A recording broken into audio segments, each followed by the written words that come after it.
It was okay because the Girl Scouts found me, and I was okay after that. Okay, so welcome everybody. We are in the book of 2 Kings. We are going to be wrapping up this book fairly quickly. There are some important things this week, and one or two things after this that we need to get to. We might finish next week. I don't know. We'll see. The new study books for Acts are here. I printed a limited amount. If we need more, we'll make more. So we'll be starting that within the next couple of 2 or 3 weeks anyway. Okay, so we are in the dynasty of Josiah, and this is the final chapter of Israel as a nation. And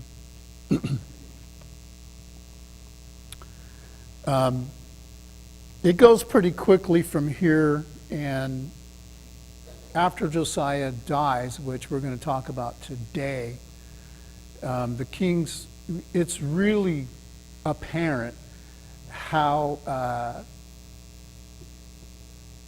much power Judah has really very little power at all. They're allowed to live in peace mostly, but they're really not a nation of themselves. They're, at this point, they're still under Assyrian rule.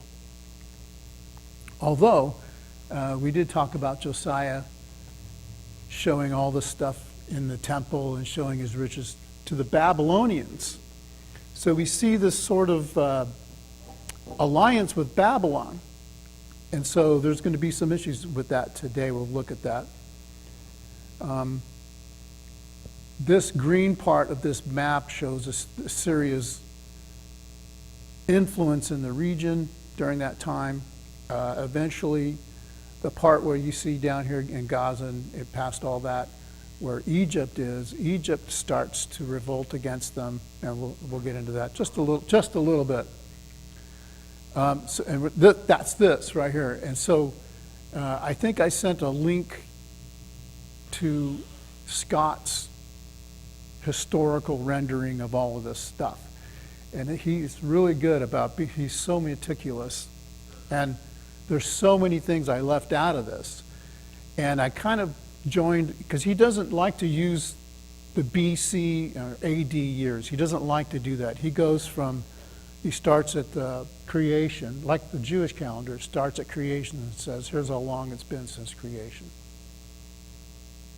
So we're going to go through this really quick, just so we can, not because I expect anybody to remember these dates, because I don't remember these dates. Next week it'll be, I don't know, don't ask me, because I don't remember. But it's important to see what's going on around Israel at the time, or Judah, and to see why things happen the way they happen. Again, Judah's not a great nation. They're not real powerful. In 614, we see the Babylon and the Medes have an alliance, and they besiege the Assyrian capital. So now Assyria is going to lose power. Nineveh falls in 612, and there's this Assyrian commander that flees to Haran. 610, the Babylonians and the Medes, they attack Haran, and the commander escapes to Carchemish, and he basically becomes the Assyrian king. So in 609, which is what we're going to talk about today, Necho is, who's been a king for about a year in Egypt, he aids the Assyrian king at the river Euphrates, and Josiah is killed, because today we're going to talk about that. Necho is on his way to help the Assyrian king. And he wants to do battle with him for whatever reason. I can't tell you, but he does, and he ends up being killed. Jehoahaz is installed as king, but he's deposed by Necho, and he takes him to Egypt. And Necho defeats Nebuchadnezzar at the Euphrates. So after Josiah dies, Necho goes on to the Euphrates and defeats Nebuchadnezzar. So Nebuchadnezzar is the son of the Babylonian king. So Necho then installs Jehoiakim as king. And if you want to see how this works with Josiah's sons, it's an interesting read.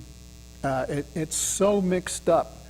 It's like the first son isn't made king first. And Scott does a really good job in his analysis of how this plays out, how these different sons become kings. They're basically put in power by other kings. So in 606, so this is when dates start getting weird with different people, and depends on who you talk to. 606, Nebuchadnezzar besieges Jerusalem, and you find that in Daniel 1:1. 605, Nebuchadnezzar defeats Necho at Carchemish, and Carchemish is it's just a big battle that is very well historically documented, and you find that in Jeremiah 46:2. Nebuchadnezzar becomes king of Babylon, and because his father dies, and he takes Jehoiakim and others in 605. 597, Babylon takes Jehoiachin and some temple valuables, and then 586, Jerusalem is destroyed. So we can see that these empires are basically, they do what they want, whatever they want to do. And it's not the first time since Solomon gave up the throne that we see nations just coming right into Israel and just doing whatever they want. They have more power, they have better weapons or whatever. And then occasionally we'll see a good king come along and God will give them protection and power. But right now, Judah is really in a bad way. They have little to no power, and it's not going to be long for them as a nation. Okay, are there any questions about any of this? Okay, so we started with Josiah, and so he wants to, fix up the temple because it's been neglected, and they find the law. Oh, how about that? That's a good thing. So it's probably been a long time since the law was read. Since the time of Ahaz, it's been about 100 years. So there's a pretty good chance that a lot of these things have been gone by the wayside. Manasseh's reign, I don't remember how long that was, but for sure since Manasseh, the law has probably just been totally neglected. So last week, anyway, he gets the law, and he's literally terrified. The way you read it, it seems like he's just terrified of what's going on, because he obviously reads about the curses and blessings, and he's thinking, we're under the curses of God right now. So he starts cleaning up everything. He starts getting rid of all the idols, and we read about that in chapter 23 last week before we left, verses 1 through 14. I'm going to go through this list, and then there's a couple of questions I think we need to look at. So he renews the covenant, and it includes, he uses all his heart. He also calls all the people together, and I think every good king does that when they're trying to renew their covenant with God. They always get everybody together. He destroys all the implements of idol worship. He removed the priests of the idols. And now those idols, those priests could still worship God, but they could not serve God anymore. He tears down the houses of the male cult prostitutes that were in the temple. And as I read that last week, I tried to emphasize that a lot of these things were happening in God's house, in the temple. It was really terrible. Also, there were these women that were making these houses for Asherah, these little woven houses. They were removed. He destroyed other idol worship in the region at the governor's gate. The idols were not allowed, the idol priests were not allowed to serve in the temple. He desecrated, and this is interesting, he desecrates these temples and things. He desecrated the city of Topheth to stop the sacrifice of children. He stopped sun worship. He destroyed altars made by Ahaz and Manasseh. He defiled the high places, created by Solomon that served multiple gods and peoples, and he destroys the Asherah idols and buries men's bones in their place. So we're kind of heading back to 1 Kings chapter 13, where there's a prophecy that Josiah will actually do these kinds of things at the altar that was made in Bethel by Jeroboam. Okay. So the question is, or it says here, comment about Josiah as a spiritual leader and the lessons we can learn from him as we are spiritual leaders in our own home and church. And I would extend that to say that we know that there's no temple anymore for God except us. We are God's temple. We've just been researching that.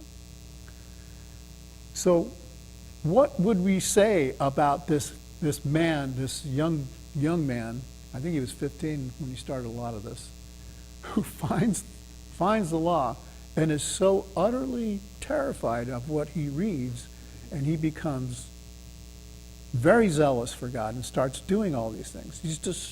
He's utterly crushing the idols just so that you can't even recognize them anymore. He's burning them down to the ground. He's doing all these sorts of things to stop what people have been doing. What can we say about that? Is there anything that we can say or think? Betty?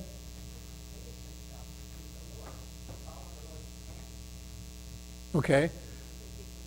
Okay, so there was a commitment that he did. So he decided. It wasn't something like, oh, I wish I was, there's a lot of things we may want. Like I might, I want to be more faithful. Yeah. Yeah, there's that decision making. When you decide to do something, it's not wanting anymore. He's not wanting Israel to be more, he has the power to enact laws. And he doesn't want Judah to be more faithful. He's going to commit to that decision that we're not going to do this, we're going to do this. Anything else? Yeah, Betty. Once a family, I'd say a husband and a wife, they say, we are going to follow the Lord. We're not going to be wishy-washy. We're not going to do this or that. It makes all the difference in the world. It's when you kind of try to serve the Lord and kind of do other things that are fun that are not necessarily according to God's will. It's chaos. But once you set your mind, this is the way we're going to live our lives, and you do your utmost to do it, not that you won't make mistakes, maybe even go off for a while, but you make that commitment, it's a whole lot easier to stay on that path. Okay. So when you make that commitment and you say you're going to do that,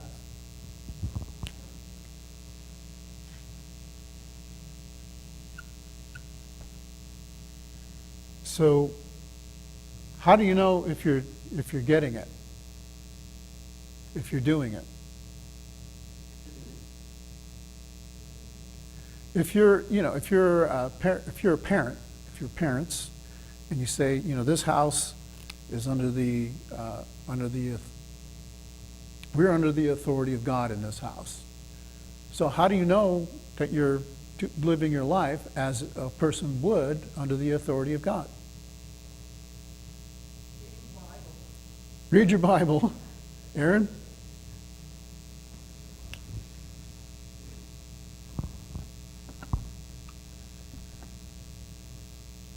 When there's decisions to make, you go to the Word, you see what the Word says about that, you pray about that. You're looking to God for guidance in all of the things that you do. So it's the commitment is a decision that you make, and the result of that is a life that is is directed by the Scripture. Okay.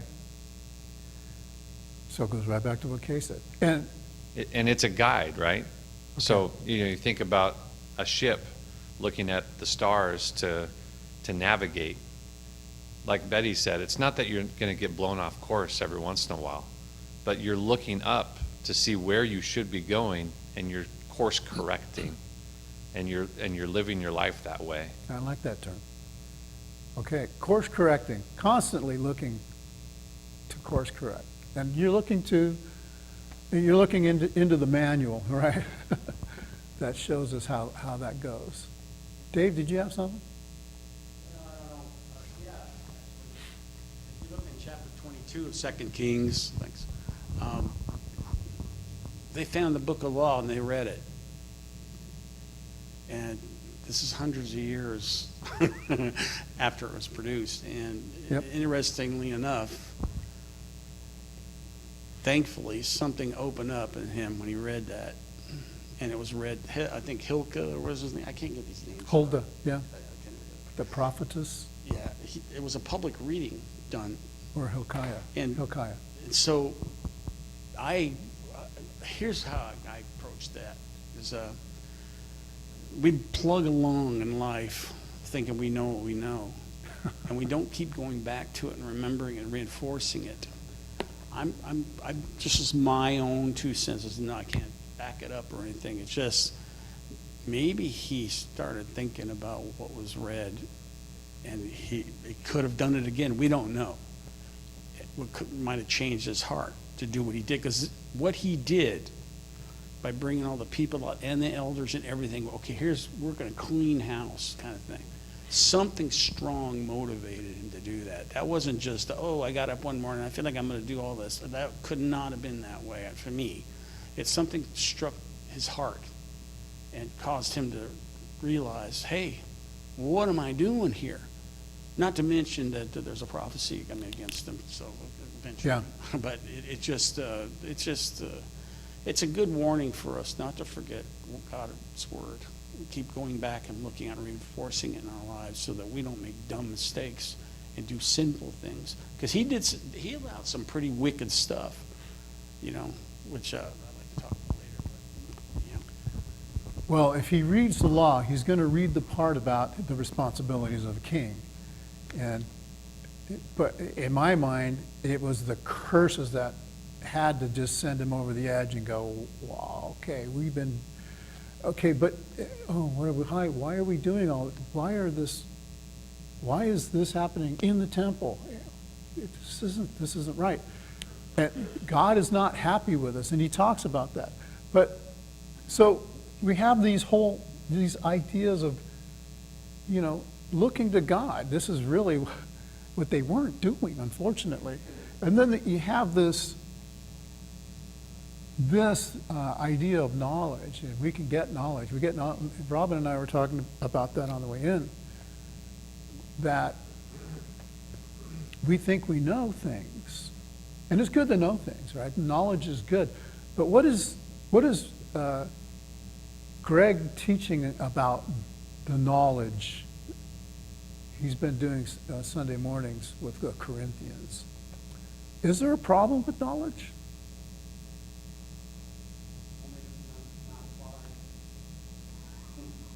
What was the problem with the Corinthians?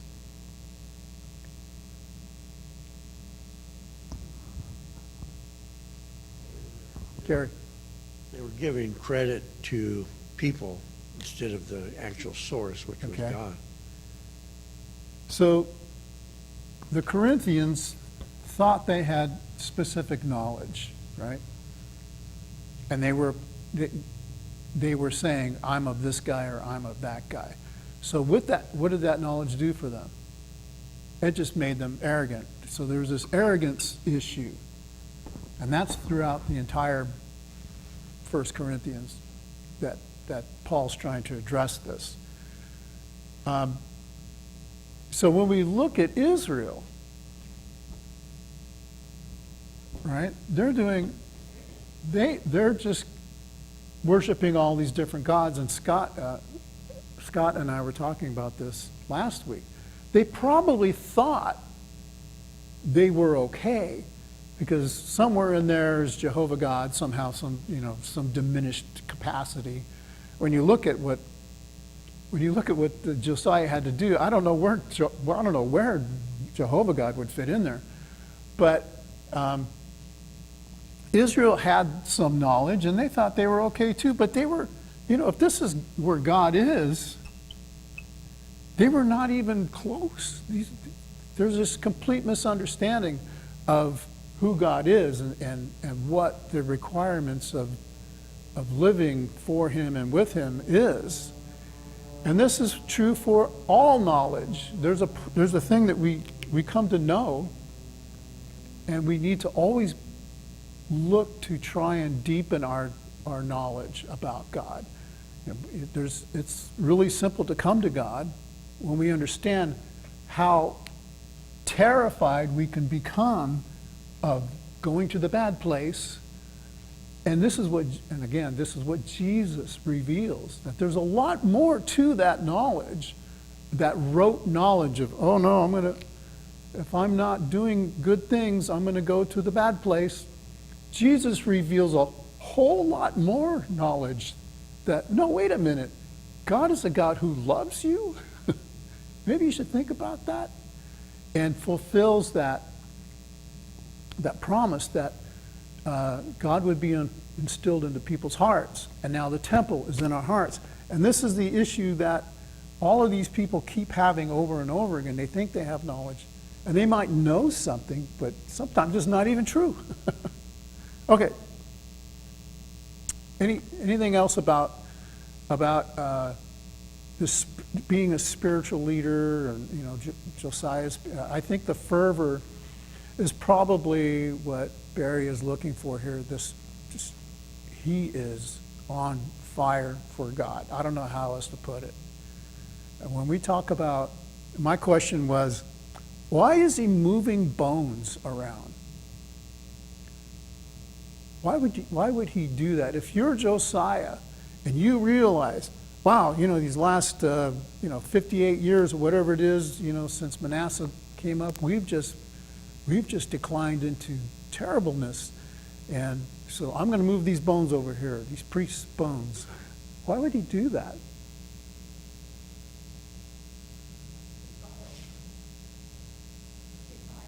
Defiled? What's defiled?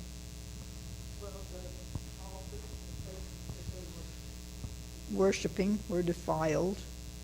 Any place that you put bones, they were defiled. You couldn't worship there anymore. Okay. So that was how he defiled the places of worship, was by putting bones in there.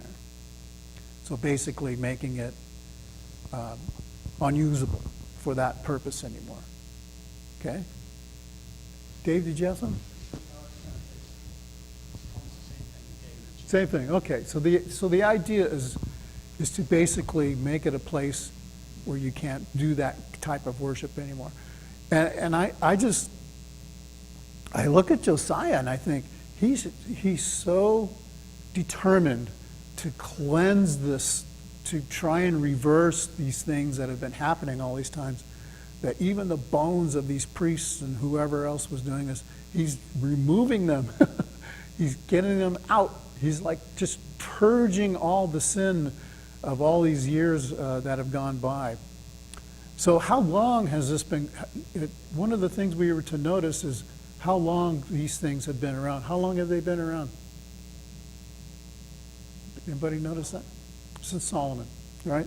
That's about 600 years of what's been going on. And the other mentions about Ahaz, that's about 100 years before this.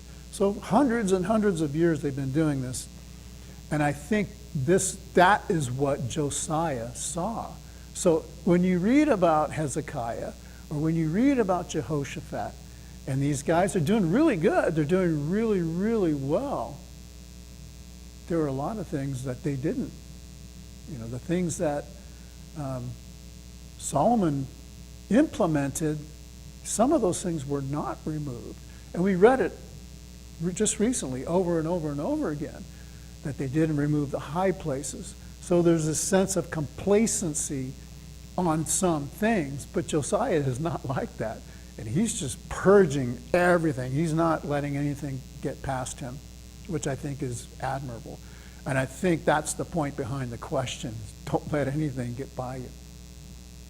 So who were these perverted persons mentioned in verse 7? Anybody get anything for that?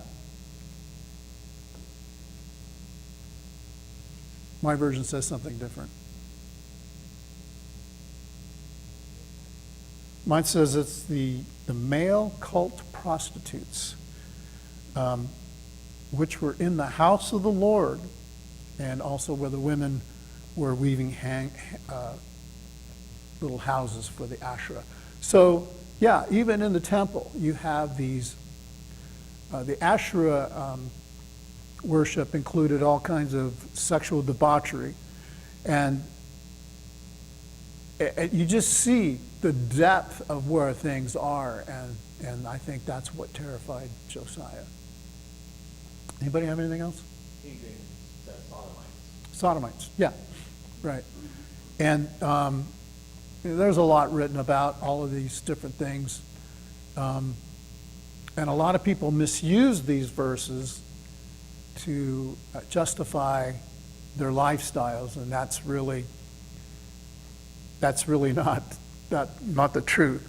They try to justify the homosexual lifestyles, saying that God only disapproved of idol worship with it, which they're not reading their entire Bible. Dave?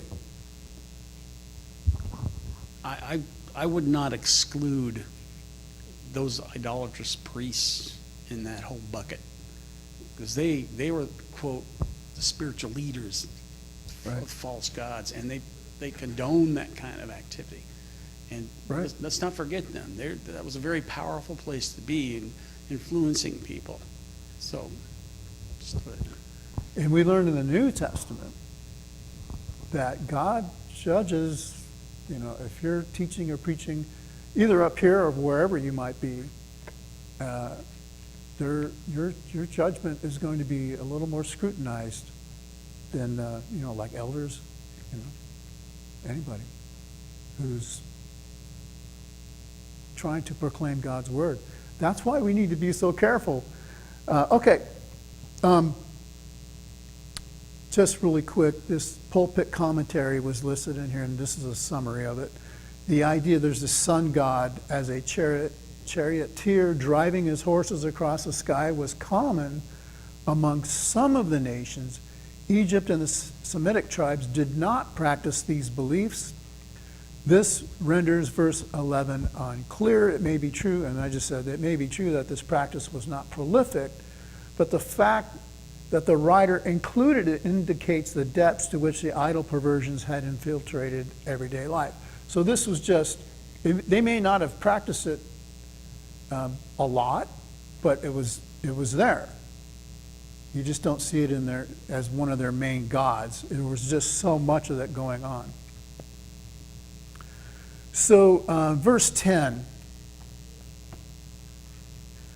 He also defiled Topeth, which is in the valley of the son of Hinnom, that no man might make his son or daughter pass through the fire for Molech. So in what way does Jesus in the New Testament mention the valley of Hinnom referred to in verse 10? Anybody get anything on that?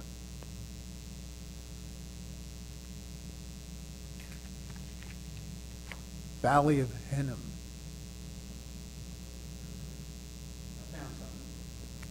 What's that? kind of offbeat, odd thing, but Toph was the definition for that was Topeth got his name from Toph, a drum, and well, I don't know if this is true. I can't validate it, but because instruments like that used to drown out the cries of the children that put on the burning arms of Molech to be scorched to death. Yes. That's how disgustingly wicked. Yeah, and this is really horrible, and I'm going to talk about it a little bit, but it's terrible, because they would use drums to drown out the screams of the children as they burned them alive. So Strong's renders this Gehenna.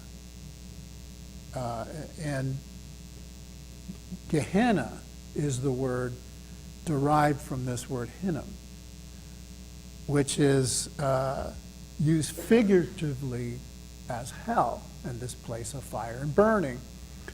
And it's not to be confused with Hades or Sheol. It's that, I think most of us know that. And it's been described as a place of fires to burn rubbish, in some cases dead bodies. It is rendered as hell to depict a final place of judgment in the time of Christ. So we can see that this place had such a horrible reputation of what they were doing that it became the depiction of hell. Okay. Anything else? It gets better. We're getting to Acts here in a couple of weeks.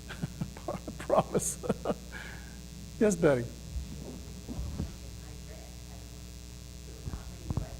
said that Gehenna is a Greek transliteration Right. of the name for the Hinnom Valley. Ge, the first part of that means valley, and then the Henna is of Hinnom. Right. So don't know if that adds anything to it, but then Jesus speaks of Gehenna. Right. That was the connection I got. Yeah, I remember, I think it was in our cottage class that we were taught that the valley was a dumping ground by this time. And they would dump dead bodies and trash, and so there were always fires burning in it, and it was just a place you didn't want to go. Obviously, it smelled bad, and it was just, you didn't want to go there. Almost like the dump. Dave? Is it safe to conclude, I think the answer is yes, that they were worshiping in a place of filth? Think about that for a minute. Well, they had made it a place of filth, absolutely. But that place, that's what Jesus quoted, said that where the fire it's never quenched and the Right. worm it doesn't ever die. It was filth, dump human bodies there, and disgusting, filthy place. Right. I mean, I don't know how someone could do that. Go worship even their false gods in a filth place. It's indescribable. We can't They even thought imagine. they had this. Yeah, right. And Paul addresses this. He addresses, in Romans, the depravity that ends up if you're without God. And this is really, I think it was Romans. Anyway, maybe it's 1 Corinthians. Okay. Anything else about any of this? Okay, so verses 15 through 20. Let's go ahead and read that really quick. It's a short passage. Furthermore, the altar that was at Bethel and at the high place which Jeroboam, now we're getting back to Jeroboam several hundreds of years, the son of Nebat, who made Israel sin and made even the altar and the high place he broke down. Then he demolished its stones, ground them to dust, and burned the Asherah. He's being so completely thorough on this. Now when Josiah turned, he saw the graves that were there on the mountain, and he sent and took the bones from the graves and burned them on the altar and defiled it. So there's that defile part that Kay was talking about. According to the word of the Lord, which the man God proclaimed, who proclaimed these things in 1 Kings 13. Then he said, "What is this monument that I see?" And the men of the city told him, "It is the grave of the man of God who came from Judah and proclaimed these things which you have done against the altar of Bethel." He said, "Let him alone, let no one disturb his bones." So they left his bones undisturbed with the bones of the prophet who came from Samaria. Josiah also removed all the houses of the high places which were in the cities of Samaria. So now he's gone out of Judah's, smallest sphere, and he's going out to Samaria, which the kings of Israel made, provoking the Lord, and he did to them just as he had done in Bethel. All the priests of the high places who were there he slaughtered on the altars and burned human bones on them. Then he returned to Jerusalem. So as stated, he's doing this so nobody will go back there. It's like, oh, why would I want to go to that church? People get killed on that altar. Okay, so does anybody have any observations on this, about any of this? So here he's completing his task. He's gone into the northern part of the territory, and he's taken care of that. 21 through 25. Then the king commanded all the people, saying, celebrate the Passover to the Lord your God, as it is written in the book of the covenant. Surely such a Passover had not been celebrated from the days of judges who judged Israel, nor in all the days of the kings of Israel and of the kings of Judah. But in the 18th year of King Josiah, this Passover was observed to the Lord in Jerusalem. Moreover, Josiah removed the mediums and the spiritists and the teraphim and the idols and all the abominations that were seen in the land of Judah and in Jerusalem, that he might confirm the words of the law which were written in the book that Hilkiah the priest found in the house of the Lord. Before him there was no king like him who turned to the Lord with all his heart and with all his soul and with all his might, according to all the law of Moses, nor did any like him arise after him. So the first question is, compare verse 25 with 2 Kings 18:5. Read these passages carefully. How do you reconcile the two texts? So I just read how there was no king like Josiah before him or after him.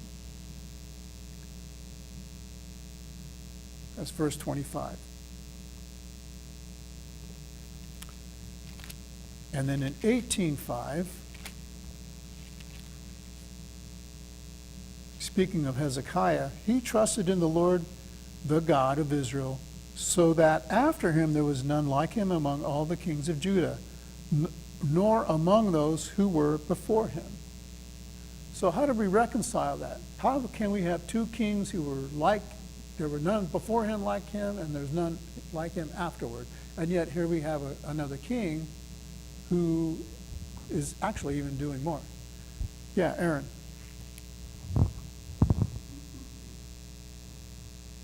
So in verse 25 it says, and like unto him was there no king before him that turned to the Lord with all his heart. In 2 Kings 18,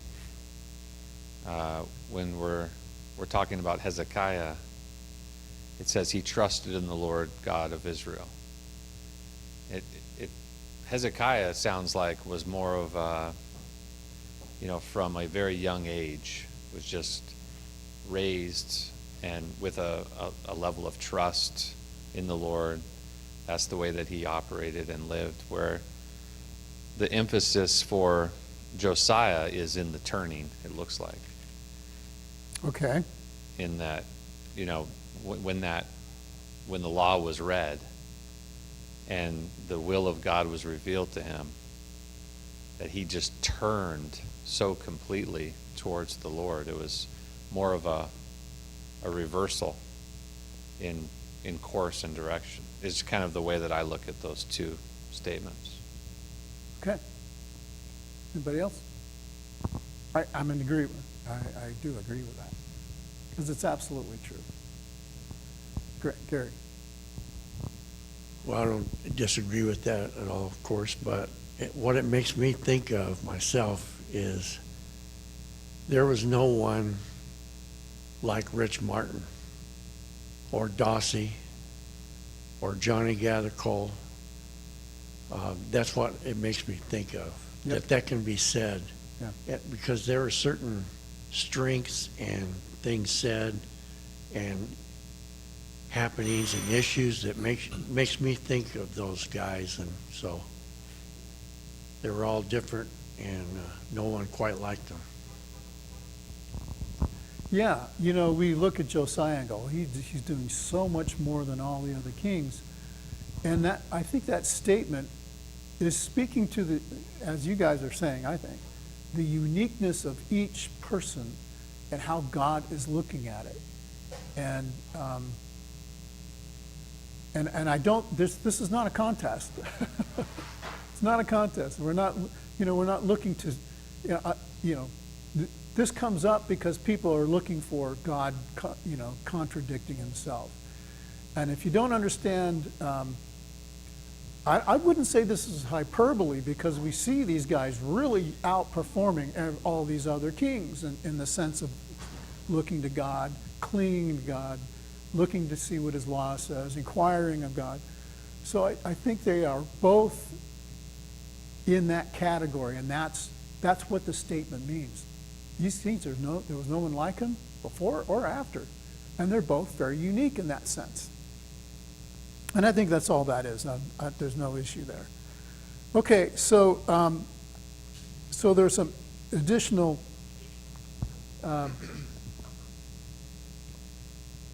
facts about the Passover. He bolsters the priests. He restores the order set up by David and Solomon. So he goes all the way back and to do it that way, the ways that they had established it. The king, which was likely the way Moses did it. The king and Judah's leaders supply the animals for sacrifice. There's thousands of animals. Offerings were made and distributed among the people. Singers were put in place and served as David had instituted. And there had not been a Passover performed like it in Israel since the days of Samuel. So why would the Chronicles devote so much space to this keeping of the Passover? Is the big question. Why would the Chronicles spend a lot of time looking at this Passover? I just figured it was because it hadn't been done since Samuel. It had been so long. It was important to see that level of dedication by Josiah in my mind. Dave? Aaron, did you have something? What was the purpose of the Passover? To remember deliverance. Right. And since they had not, they didn't know what he was talking about, pretty much, if you think about it. Now, he couldn't command them with their heart to do it, but he could teach them again. And that's why he basically commanded, you keep it, keep this. That's the intent of what God said, keep Right. this Passover. So he's going to reteach these people the whole point of the Passover. Okay. So Aaron, did you have something? Just that it's the natural result of a king, turning to God. And the word was found, it was given, it was read. Josiah received the word. He read it to the people, and then he went and started implementing all of the things that were in there. And the Passover, to me, is just like the culmination of the nation returning to God and keeping the commands in there. And it's the entire nation that's participating in this. There's all these things that Josiah did. He went and did this, he ordered that. The Passover is a collective turning towards God of the nation. Okay. Yeah, so it reveals the heart of the people as well. Very important.